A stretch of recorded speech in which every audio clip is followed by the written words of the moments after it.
a veteran lived in solitude among the frozen mountains of Montana, together with a young orphan boy whose right arm was made of wood, and their loyal dog, Max. One night, through the heart of a raging blizzard, they heard a faint cry for help drifting through the wind. Following the sound, they found her, buried deep beneath the snow, her hands cuffed to the steering wheel of an overturned police truck.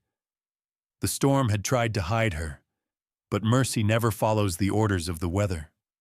What he didn't know was that, on that night, they didn't just save a dying, betrayed officer. They stepped back into a war he thought he had left behind. A war that would uncover something the world was never meant to see. If you believe that courage and loyalty still matter in this world, please subscribe to Healing with Max. And I'm truly curious. Where are you watching from tonight? Leave the name of your country in the comments below. I'd love to know just how far our stories have traveled. The wind that night did not sound like wind. It sounded like something grieving. Across Montana's high pass, snow fell in sheets, burying the world under silence. Pines bent under its weight, their branches groaning like old wood under memory. The moon was gone. The mountains seemed to breathe, each exhaling a ghost of white. Only one light remained, a cabin half buried in the slope, its chimney trailing a thin, lonely thread of smoke. Inside, the fire whispered against the dark. Raymond Cole sat near it, sleeves rolled, a wool shirt and brown vest warming a frame still soldier straight. He was 60, maybe older, his face drawn by years of noise and loss. The knife in his hand caught the fire's glow as he wiped its blade, not because it needed cleaning, but because it gave his hands purpose. Each slow motion reflected a habit from the life before, when quiet was the rarest thing he knew. Near the hearth, Max lay curled, a sable German shepherd with a chest broad as a drum and eyes that never slept. His fur shimmered bronze in the flicker, his tail twitching when the wood popped. Even resting, he seemed alert, ears pricked toward the smallest change. Raymond glanced at him once and muttered, half to himself, "You hear it too, don't you?" The dog's eyes flicked open, calm and watchful. By the window, the boy sat on a small stool. Samuel was 8, slender, his right sleeve pinned neatly at the elbow. Pale hair fell across a forehead too still for a child. He pressed his face to the glass, leaving small fogged circles where breath met frost. The outside world was just a wall of white, shifting and alive. He didn't speak much, but Raymond had learned that when he did, it was never without reason. The fire cracked softly, and for a long moment all was still, the kind of stillness that hums before something breaks. Then Samuel straightened. He leaned toward the glass, head tilted. The cabin's warmth seemed to fade. He whispered, "Did you hear that?" Raymond paused, cloth frozen mid-motion. Max lifted his head, one ear turning. Through the wind's long cry came something thinner, buried but human, a voice, faint and wrong. It wasn't the sound of an animal. It wasn't the wind. It was someone calling, far away, almost lost to the storm. Raymond stood, slow and deliberate, every instinct sharpening. "Stay here," he said. Samuel shook his head. "Please," Raymond added, but the boy was already reaching for the lantern on the shelf. His left hand trembled as he struck the match. The flame bloomed, warm and fragile. Max was at the door now, body rigid, tail low, staring into the storm. Raymond pulled on his coat, a heavy canvas one with worn cuffs, and fastened the strap at his throat. The knife slid into its sheath at his side. He turned to Samuel. "Hold the light steady." The boy nodded, jaw tight, eyes bright with both fear and determination. When the latch lifted, the storm rushed in like breath from another world. Snow filled the doorway, the fire's glow vanishing behind them. Raymond's boots sank deep. Wind clawed at his coat, trying to drag him backward. Max pushed forward first, nose down, barking once, a short, clipped sound swallowed by the wind. "Stay behind me," Raymond called, gripping Samuel's shoulder as they moved. The lantern's circle of light danced wildly over snowdrifts, catching shards of ice like broken glass. The air stung his face. His lungs burned with cold. Every step crunched louder than it should have, as though the mountain itself was listening. They reached the edge of the pines, the trees bending low like mourners. Somewhere ahead, that sound returned, a weak, distant cry, breaking in and out between gusts. It pulled Raymond forward in a way that defied sense, tugging at something older than fear. He had heard cries like that before, in places where snow was sand and the silence came from men instead of weather. He didn't speak and didn't need to. Max forged ahead, moving with purpose down the sloping ridge. The dog stopped suddenly, barking again, 3 times, sharp and urgent. The boy flinched at the echo. Raymond lifted the lantern, squinting through the flurries. There was movement below, shadows where there should be none. The ground dropped off steeply, a ravine hidden beneath the drift. Raymond crouched, one hand on the boy's arm to steady him. The wind whipped so hard he could barely hear his own breath. But then he saw it, a faint shimmer, something metallic half buried in snow. The lantern light caught it just long enough to glint like a mirror in the dark. Max barked again from below, voice echoing through the gorge, full of alarm. Raymond's heart thudded. His body knew what his mind hadn't yet said aloud. Someone was down there. A vehicle, maybe, or worse. He leaned over the edge, searching for the shape through the white blur. Another flash of metal, a wheel, broken glass. "Back inside," he said quickly. Samuel's fingers tightened on his coat. "No." The single word came thin but firm. Raymond hesitated, then nodded once. "Stay close." He looped the lantern to his belt, testing his footing. Max was already partway down the slope, moving with the surety of an animal that trusted instinct more than safety. Raymond followed, each step careful, digging heels into the snowpack. The world narrowed to breath, heartbeat, and the storm's howl. Halfway down, he looked up, Samuel's small silhouette barely visible against the swirling white. "Easy!" he shouted, his voice tearing in the wind.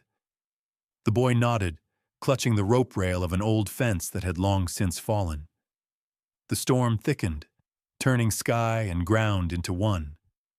The air tasted of metal and pine. The closer he got, the clearer the shape became. An overturned vehicle, roof caved in, one door missing. He could see now the shine of steel and something darker frozen across its frame. He took another step, snow collapsing beneath him.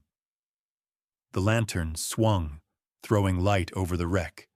His throat tightened. There was movement inside, so slight he thought it might be a trick of light. Then a faint sound, smaller than the storm but unmistakably human. A breath, weak and ragged. "Max!" he barked. The dog's ears twitched. Then he whined low, circling the wreck. Raymond's heart pounded as the truth struck.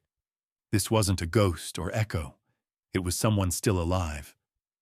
Behind him, Samuel called faintly, his voice nearly carried away by wind. Raymond turned his head just long enough to see the boy's face, pale but steady. "We've got company," he muttered. Then the gust rose again, swallowing his words, the light, and the rest of the world. For one fleeting instant before the snow took over, he saw it clearly. the glint of shattered metal beneath the white, and Max standing beside it, barking into the dark as though the storm itself had cried for help. Snow swallowed the sound. The world below the ridge was a whirl of white and iron, each gust cutting through fabric and bone.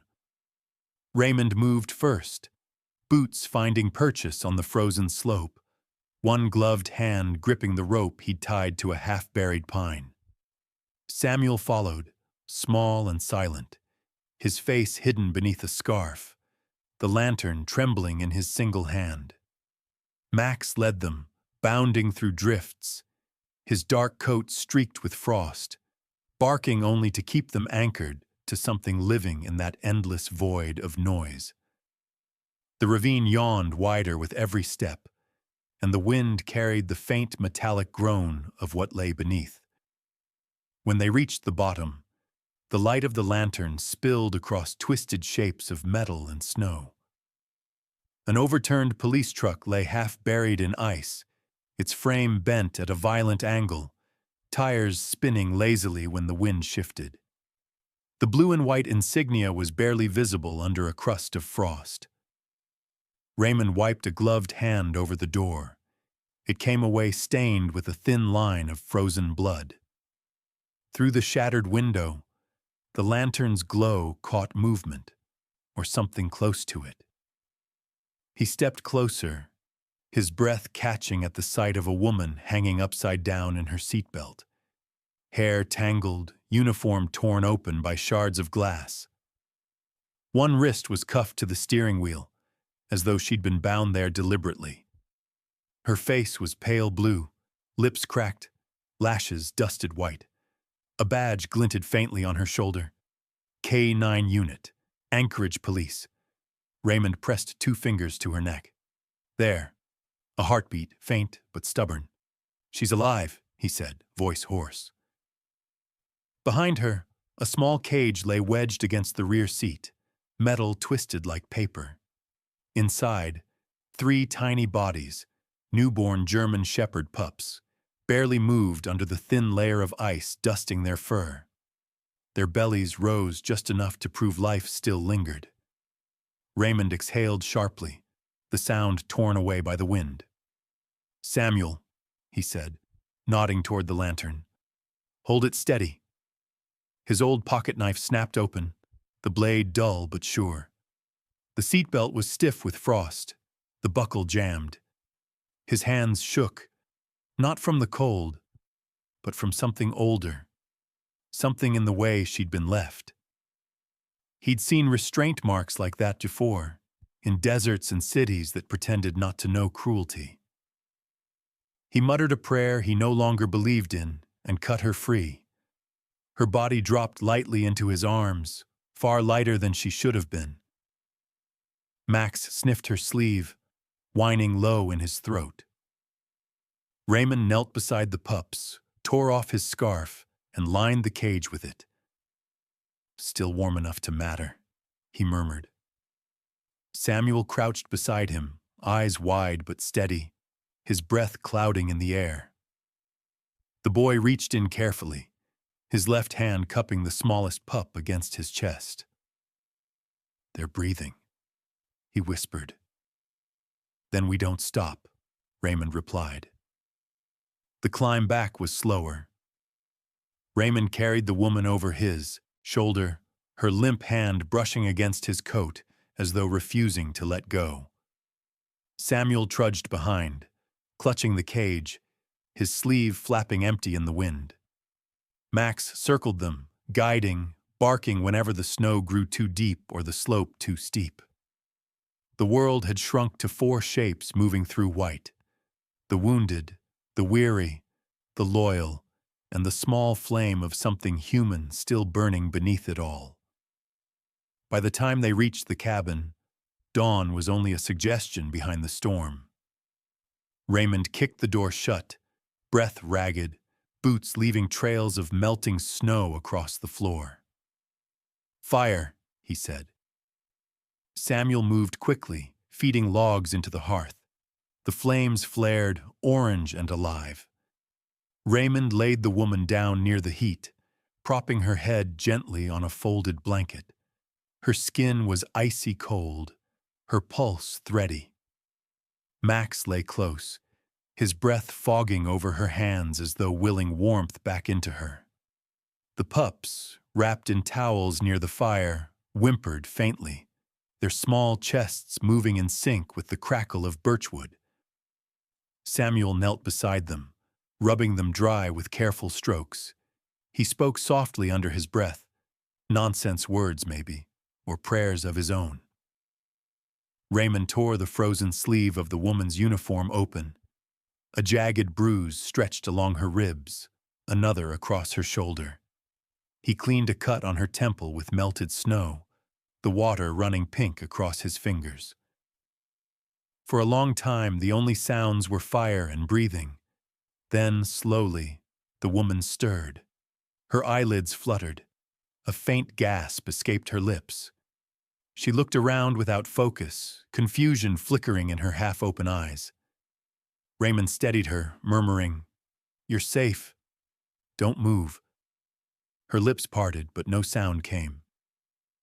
She stared at Max for a long moment, then at the pups trembling by the fire, and something, maybe relief, maybe disbelief, crossed her face. Raymond sat back on his heels, rubbing warmth into his hands.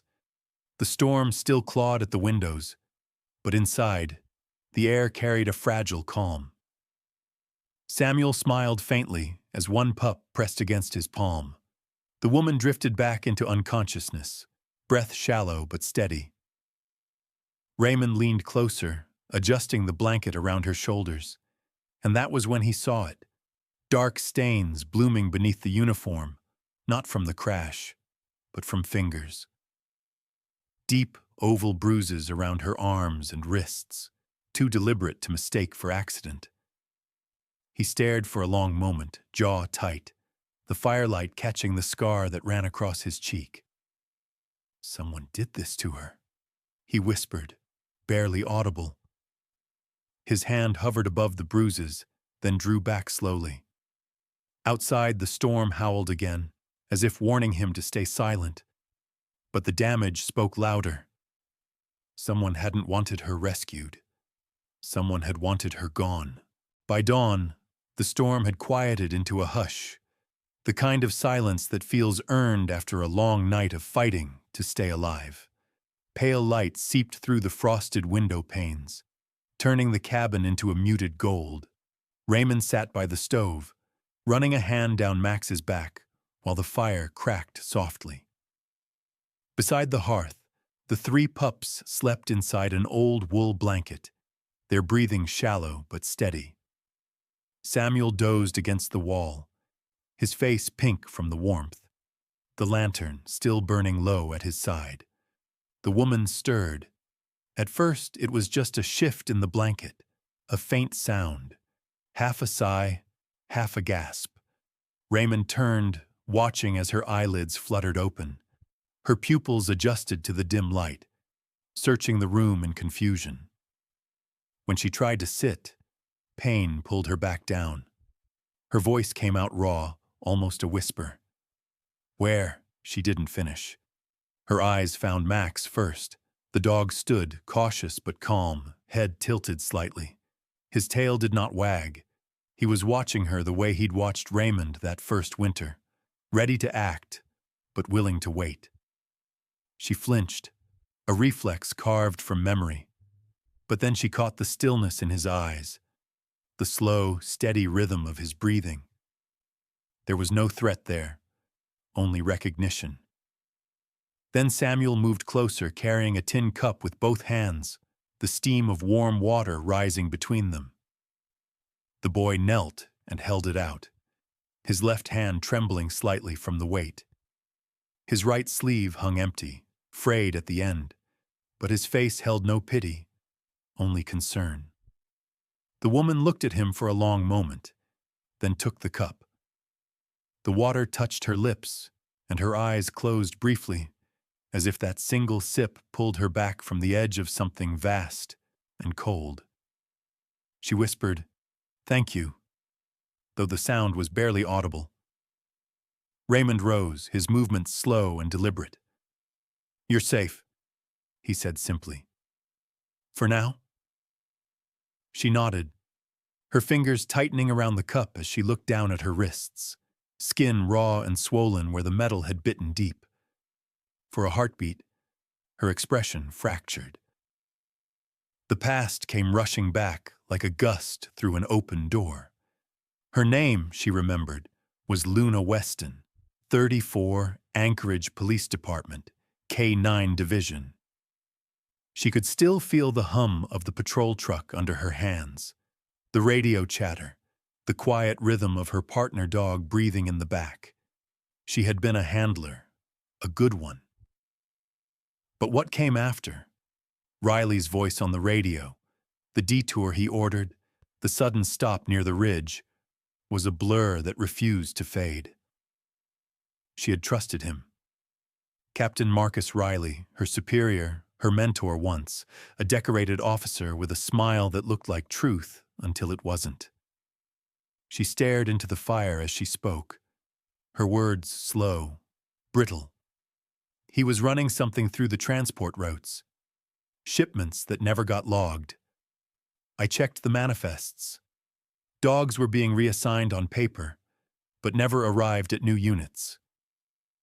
Her voice caught, the bitterness sharp as glass. When I found out what they were hiding inside the crates, narcotics, weapons, he said I'd misunderstood. Then, he smiled, the way men smile before they hurt you. Raymond listened, silent, his face unreadable. The flames reflected in his eyes, steady and controlled, but the tightness in his jaw betrayed the storm beneath. He didn't interrupt. He'd heard that tone before, from soldiers confessing the things they wished they hadn't survived. When she paused, trembling slightly, he only reached for the kettle and poured more water into her cup. "Drink," he said. She obeyed, though her hands shook. Max lay down again beside the stove, resting his head on his paws. The pups stirred, tiny squeaks rising as they nestled closer to one another. Luna glanced at them, her expression softening for the first time. "They were supposed to die in that truck," she said quietly. "Collateral." Raymond nodded, his gaze fixed on the fire. "3 little lives refused to die," he murmured. "That makes 4 of you." The words landed gently, but something in them reached deeper than comfort. Luna's eyes filled, not with tears, but with something colder, sharper.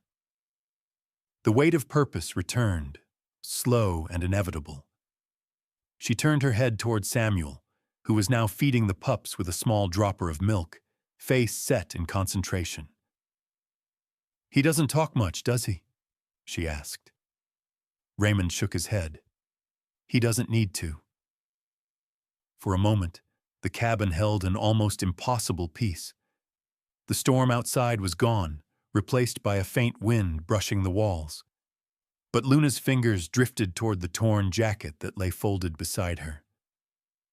She reached inside the inner pocket, searching for the one thing that had justified everything, the flash drive she had hidden there before the crash, the proof that could end Riley's smuggling network and expose everyone behind it. Her fingertips brushed fabric, then nothing. The color drained from her face.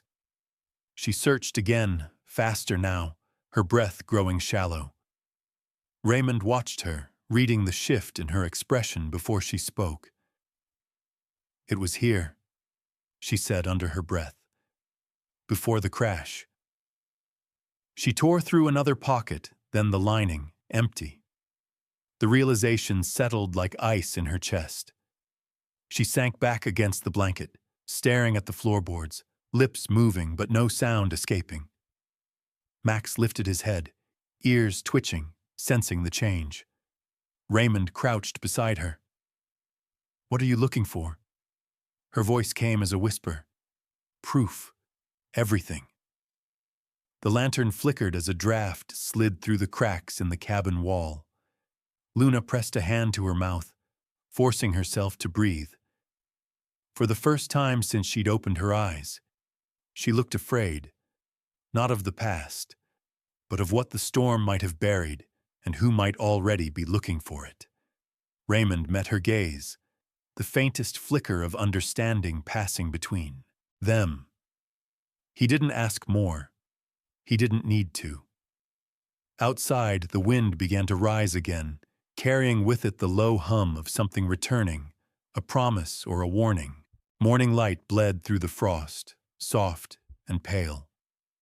The storm had passed, but the silence it left behind felt uneasy, heavy with breath that dared not be drawn. Raymond stood by the window, binoculars raised.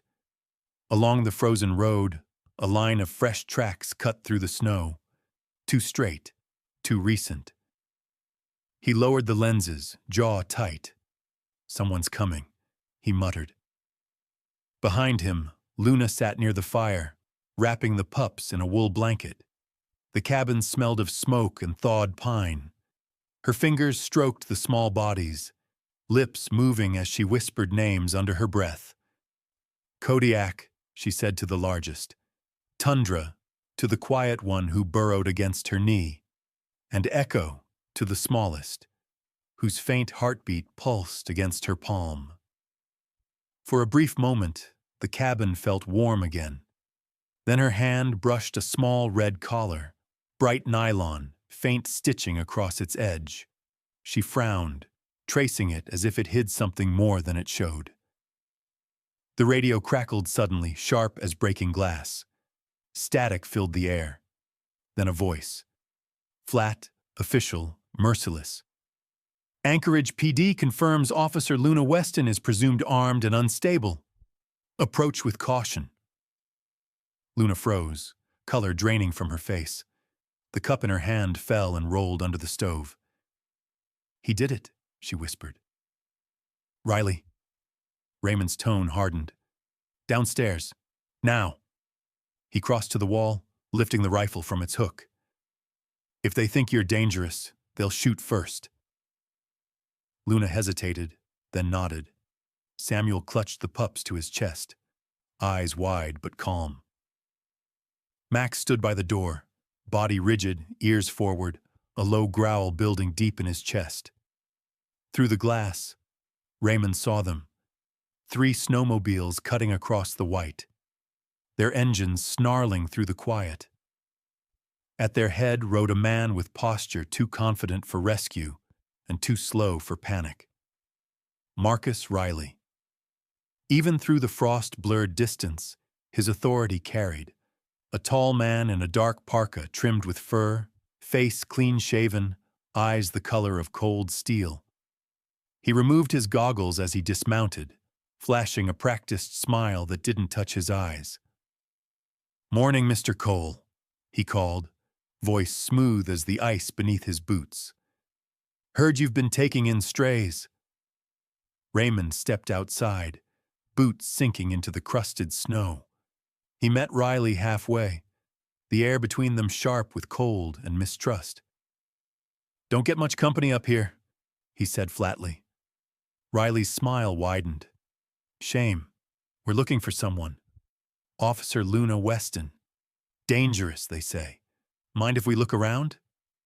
Raymond's expression didn't shift. "Haven't seen anyone since the storm hit." "Is that right?" Riley asked, tilting his head. Behind him, 2 armed officers stood silent, faces hidden behind helmets, rifles slung loosely but ready. "You'd tell me if you had, wouldn't you? We're on the same side after all." Inside, Luna crouched behind the woodpile, hidden with Samuel and the pups.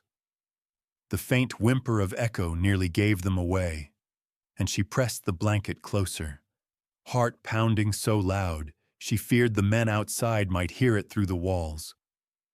Max stood beside Raymond, fur bristled, growling low and steady. Riley's eyes flicked to the dog, then back to Raymond. "Fine animal," he said. "Strong, loyal. Hard to find that kind of loyalty these days." "Depends who's asking for it," Raymond replied. The smile cracked for just a second.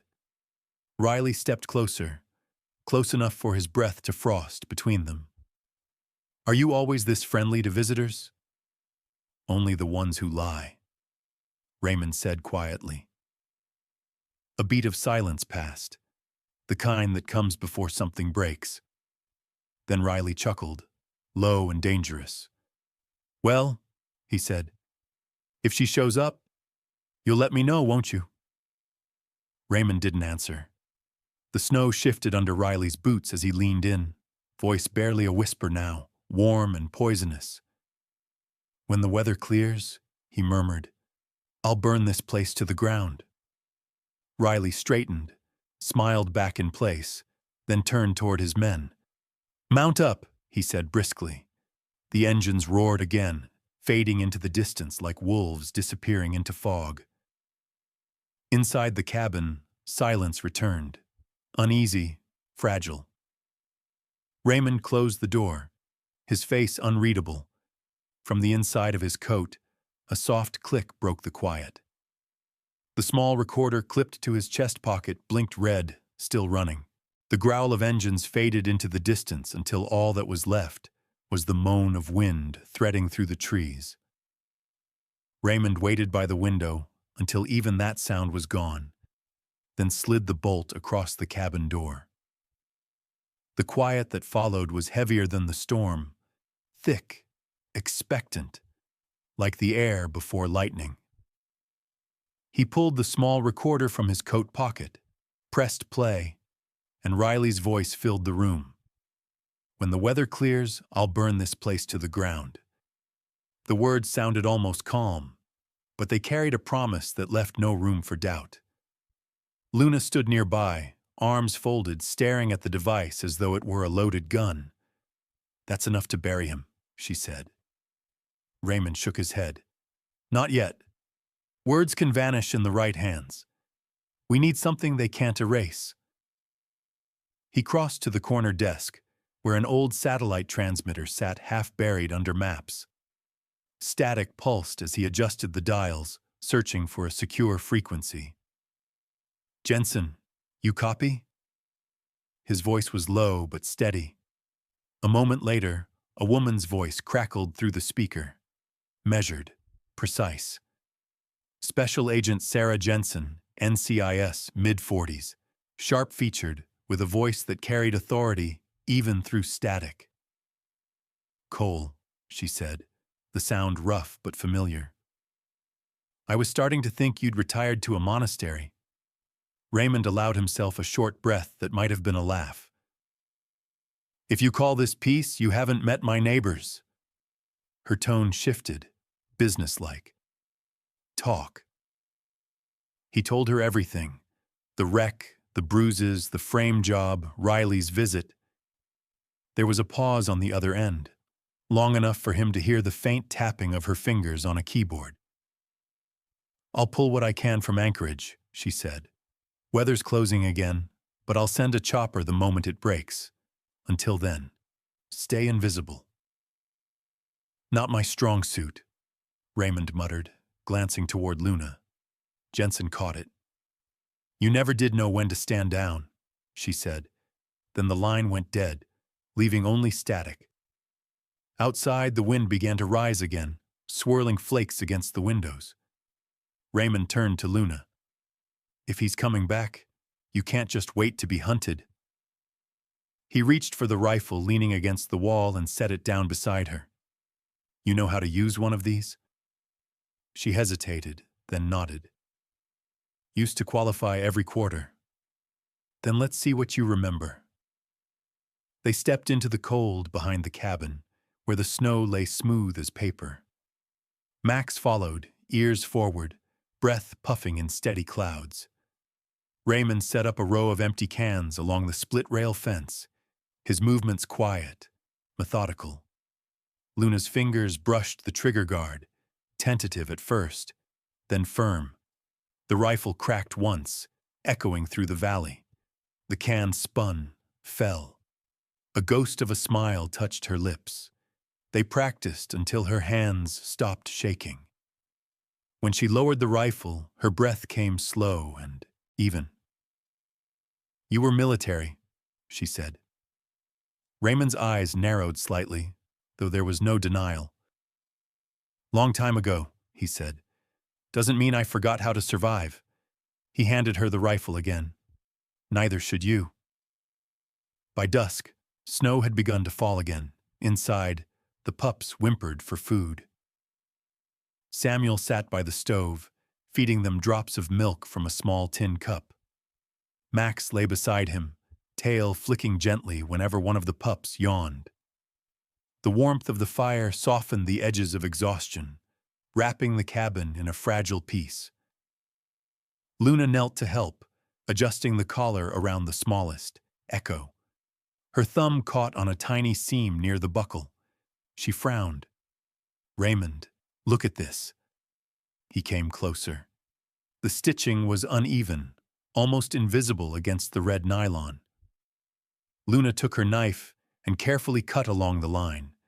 Something small and black fell into her palm. A micro SD card, thin as a fingernail. She stared at it, realization spreading across her face. "This was under his collar," she whispered. "He must have hidden it before the crash." Raymond took it from her, holding it up to the firelight. "Proof," he said quietly. The faintest curve of a smile tugged at his mouth, old scars tightening along his cheek. "Guess I wasn't the only one hiding something." Luna laughed softly, a sound that didn't quite reach joy but came close. "That's everything Riley wanted gone. Then he'll be back for it," Raymond replied. The night deepened, pressing against the windows. Somewhere beyond the tree line, the snow reflected flashes of pale light, faint, moving, deliberate. Raymond's expression hardened. He crossed to the rack, lifted his rifle, and checked the chamber. "They're coming again," he said. Luna froze, the pups whining softly in her arms. Samuel looked up, eyes wide. Max stood, fur bristling, gaze fixed toward the door. The sound of distant engines rolled across the valley, steady and low.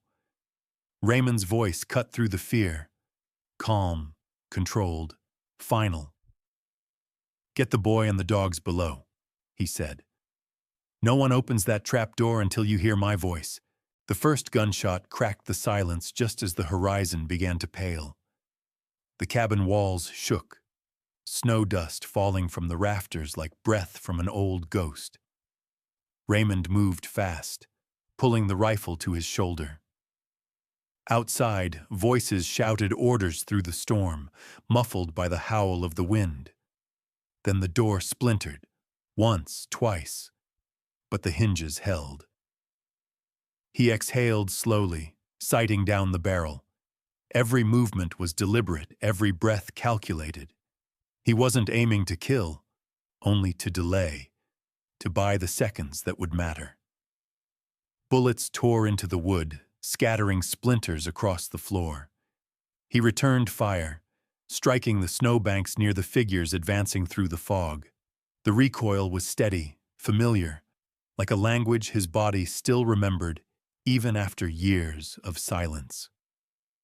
Below the trapdoor, Luna held Samuel close, the pups trembling in her arms. Max crouched beside them, teeth bared, eyes locked on the door above. The air smelled of gunpowder and fear. Luna pressed her hand to the boy's shoulder, whispering, "We stay quiet. We wait for his voice." Her words were more prayer than instruction. Outside, Riley shouted something, a curse, a command. His men flanked the windows, shadows moving behind glass. The cold gnawed at their breath, turning the air brittle. Raymond ducked behind the overturned table, loading his last clip. He fired once more, hitting the nearest snowmobile's engine. It erupted in a plume of fire that hissed and vanished into white. The pause that followed was sharp and sudden. Then, from above the storm, came a new sound, a deep, rhythmic thundering that rattled the roof. Raymond looked up. The sky split open in a roar of wind and rotor blades. A Black Hawk helicopter descended through the snow, its downdraft sending a halo of ice spinning into the trees. Federal agents in dark parkas poured into the clearing, their voices cutting through the storm. "Drop your weapons! NCIS!" The bright beams of their flashlights swept across the snow, pinning Riley and his men in place. Riley froze mid-step, the confidence draining from his face. The agents surrounded him, their lights reflecting off the badge that had once made him untouchable. Now, under the glare of truth, it looked small, almost pitiful. Raymond lowered his rifle slowly, the echo of gunfire fading into the wind. The cabin door hung open, smoke curling from the shattered frame. Jensen's voice crackled over the chopper's radio. "We've got them. You did good, Cole." When the trap door creaked open, sunlight poured through the cracks. Luna climbed out first, carrying the pups bundled in her coat. Samuel followed, clinging to Max's fur, blinking against the sudden brightness. The clearing was a battlefield turned quiet. Snow churned and trampled, the world finally still again. Hours later, as the helicopter lifted off, the sound rolled over the valley like the final breath of a long storm. Riley sat cuffed inside, face blank, eyes fixed on the horizon he would never see freely again. Raymond stood in the clearing until the sound faded into distance, until silence returned, not heavy this time, but clean. Months passed. Winter thawed into spring. The valley, once buried beneath ice, turned green again. One morning, Luna's truck rumbled up the dirt path to the cabin. She stepped out in a new uniform, the patch on her shoulder reading Federal Task Force K-9 Division. Her hair was shorter, her expression calm but proud. Echo, now grown into a strong young shepherd with a silver streak along his back, trotted beside her. Samuel sat on the porch steps, sketching in a notebook, Max lying protectively at his feet. When he saw her, his face lit up. Luna laughed, a real laugh this time, and knelt to let Echo greet him. Raymond watched from the doorway, his eyes softer than they used to be. "I heard Anchorage offered you a post," he said. She nodded. "New team, new start." Her gaze drifted to the pups, now almost full-grown, playing in the grass. "I thought I should say thank you." He shrugged, though there was warmth in the gesture. "Didn't do it for thanks." "I know," she said quietly. "But you did it anyway." She turned to leave, pausing at the truck. The wind carried the faint scent of pine and thawed earth. Raymond looked out over the valley, where sunlight spilled across the mountains like forgiveness. "Sometimes," he whispered, half to himself, "God doesn't send angels. He sends someone who's still learning how to forgive." Behind him, Max lifted his head, tail thumping once against the porch. The world, at last, was quiet again. Some stories don't end when the mission does. They linger, in the breath between heartbeats, in the hush after the wind stops calling your name. What we saw here wasn't about victory or vengeance. It was about the kind of courage that doesn't need to be seen, only felt. Maybe that's what real bravery looks like. Not the roar of the storm, but the hands that still reach out through it. The quiet hearts that choose kindness over comfort, duty over despair. And when the snow finally melts, their footprints will fade. But what they stood for will remain. A whisper of loyalty, a trace of mercy, a promise kept beneath the cold. So if you ever find yourself alone in the silence, listen closely. You might just hear them still. And if stories like this still warm something inside you, don't walk away just yet. Subscribe and stay with us. Because somewhere out there, another light is waiting to be found, and another story is waiting to be told.